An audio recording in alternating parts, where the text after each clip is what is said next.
네, 앉으셔야죠.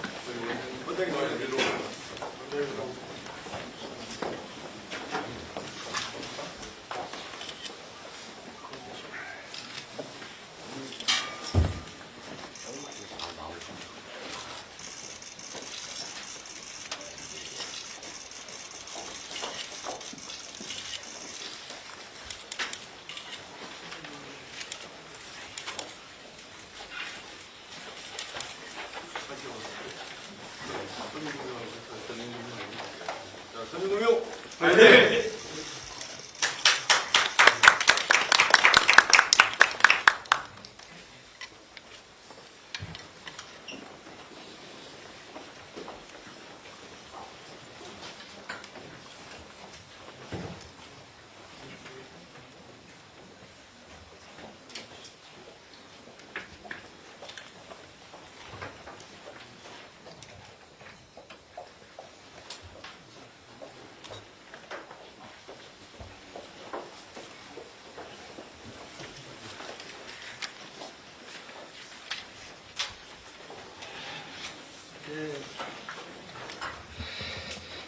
네, 그리고 지금부터 취약계층 금융부담 완화를 위한 현장 간담회를 시작하겠습니다.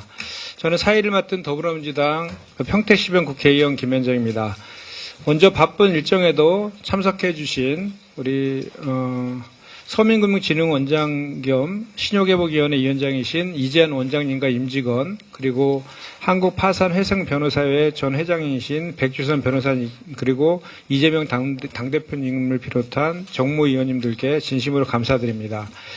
참석자 한 분 한 분 소개시켜 드려야 마땅하겠지만 효율적인 진행을 위해서 생략하도록 하겠습니다. 양해 부탁드리고요. 그리고 오늘 현장 간담회는 모두 공개로 진행하도록 하겠습니다. 고금리 장기화와 경기 침체 여파로 내수 시장은 꽁꽁 얼어붙어 있습니다. 민생 경제는 역대 최악이라고 할 수 있습니다. 서민금융진흥원의 소액 생계비 대출 상품 연체율은 30%를 넘어서고 있으며 신용회복위원회 채무조정 신청자 수는 18만 명을 넘어 역대 최고치를 경신할 것으로 예상됩니다. 현재의 혼란스러운 정국과 함께 경기 침체는 재난과 다름없습니다. 그렇기 때문에 취약계층에 대한 지원과 대책이 절실한 상황입니다.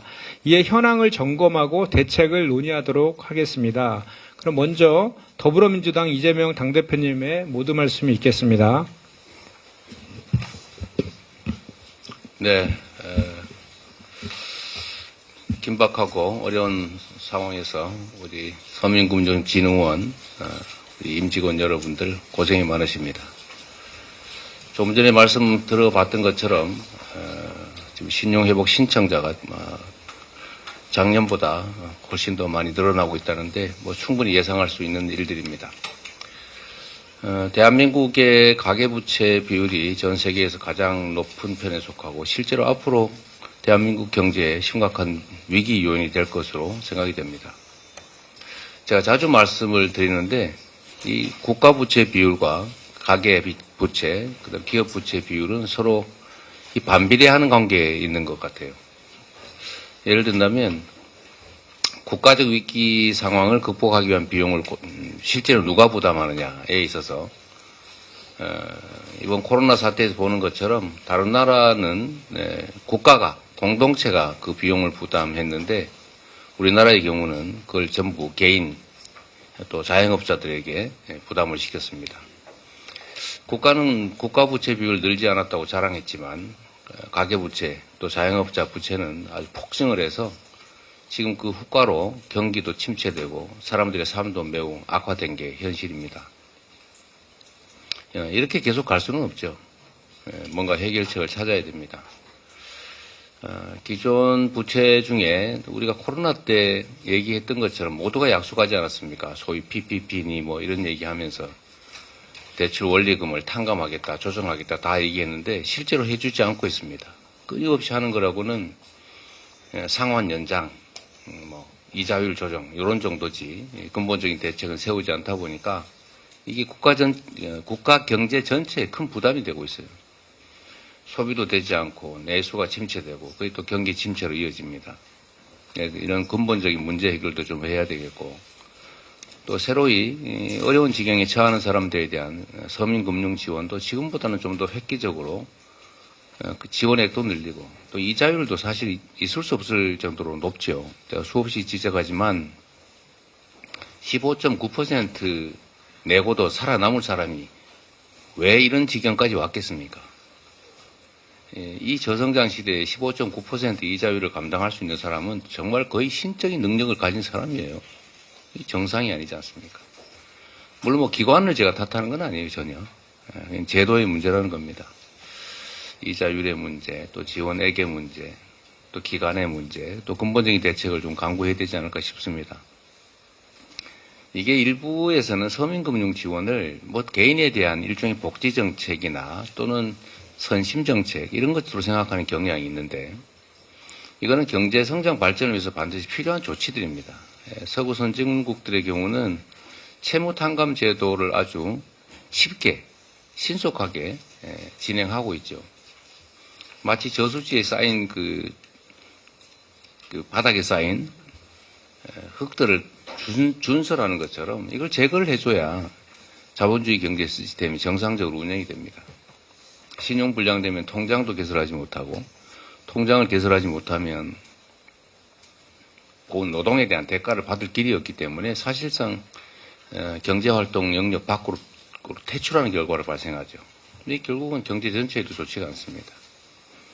전체 경제 성장 발전을 위해서도 이런 신용 회복의 문제, 또 서민 금융의 문제는 좀 더 능동적으로, 적극적으로 좀 진행할 필요가 있다는 생각을 합니다.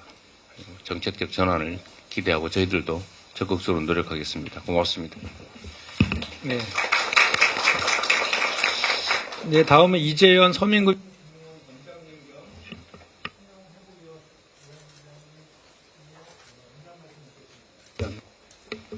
네, 안녕하십니까. 서민금융진흥원 원장 겸 신용회복위원회 위원장 이재현입니다. 바쁘신 일정에도 불구하고 서민금융에 대하여 특별한 관심을 가지고 저희 서민금융통합지원센터를 직접 방문해 주신 더불어민주당 이재명 대표님과 여러 위원님들께 감사의 말씀을 드립니다. 특히 올해 8월 더불어민주당에서 발의해 주신 서민금융법이 개정되어 내년도부터 약 1,000억 원의 재원을 추가 확보하였으며 최저시용자 특례보증, 햇살론 15 공급을 위한 필요 재원도 국회 의결에 따라 정부 예산으로 출연받을 수 있었습니다. 또한 개인채무자보호법 국회 통과로 개인채무자의 권익보호를 위한 법적 기반도 마련하게 되었습니다. 이처럼 서민금융에 대한 아낌없는 제도적 법적 지원에 대해 이 자리를 빌려 진심으로 깊은 감사의 말씀을 드립니다. 양기관은 이러한 지원을 바탕으로 흔들림 없이 정책 서민금융을 공급하고 채무조정을 제공하여 서민들이 생업에 전념할 수 있도록 최선의 노력을 다하겠습니다. 이에 여기 계신 당 대표님과 여러 관계자분들께서도 서민금융 관련 정책에 앞으로도 많은 관심과 지원을 부탁드립니다. 감사합니다.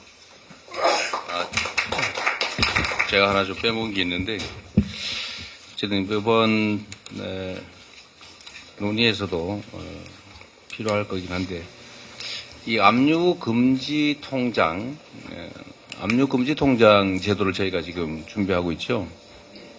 아까 말씀드렸던 대로 개인의 금융활동이 신용불량이 되면 완전히 일체 중지가 되기 때문에 하다못해 어디에 가서 알바를 뛰고 알바비도 제대로 받을 수가 없습니다.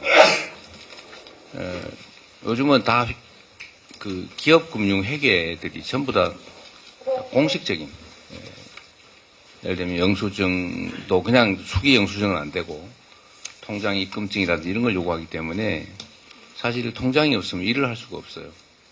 그런데 지금 다 통장 개설이 금지되기 때문에 또 있더라도 좀 압류되기 때문에 경제활동이 사실상 중단이 됩니다. 그래서 생계비 수준의 한계 통장에 대해서는 압류를 할 수 없게 하면 일상적인 경제활동은 최소한 유지할 수 있지 않겠느냐라는 생각 때문에 압류 1인당 한 개의 압류 금지 통장을 일정 한도까지 허용하자는 걸 저희가 준비하고 있습니다. 지금 그거는 어떻게 진행 과정 나중에 한번 체크를 한번 해봐 주시고요. 네, 진행 중에 있습니다. 어쨌든 어떤 제도가 개인들의 삶을 방해하거나 파괴하는 방향으로 가면 안 되겠다. 우리 서민금융진흥원도 이 문제도 좀 관심 가져주시기를 바랍니다. 아마 통장 개설을 못해서 고통받는 사람이 너무 많을 거예요. 네, 고맙습니다. 네, 그럼 다음으로 서민금융진흥원과 신용회복위원회 순으로 업무 현황 보고가 있겠습니다.